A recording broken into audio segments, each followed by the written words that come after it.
À la fin du XVIIIe siècle apparaissent des boîtes un peu particulières, comme les boîtes pêle-mêle, à devises, l'écollage, une technique fort appréciée aussi à l'époque. Ce sont des boîtes plus particulières, mais moins importantes en termes de production.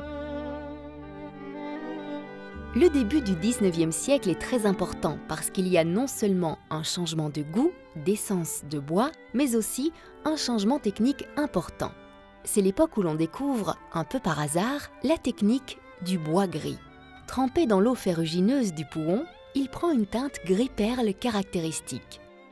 On se rend compte que les anciennes essences de bois, notamment le hêtre, lui, qui était beaucoup utilisé auparavant, ne se teintent pas très bien. Et l'on change d'essence au profit du platane et de l'érable, qui présentent également la qualité de se poncer beaucoup mieux. On va pouvoir également se passer de la couche de fond, couche de céruse, qui était obligatoire pour pouvoir peindre le hêtre, et avoir le bois clair, naturel, autour de vues de spa et peinte, non plus à l'encre de Chine, mais à la gouache. C'est aussi l'époque d'une révolution technique fort importante puisqu'apparaissent les machines-outils donnant naissance à une tabletterie différente dans le type d'assemblage notamment.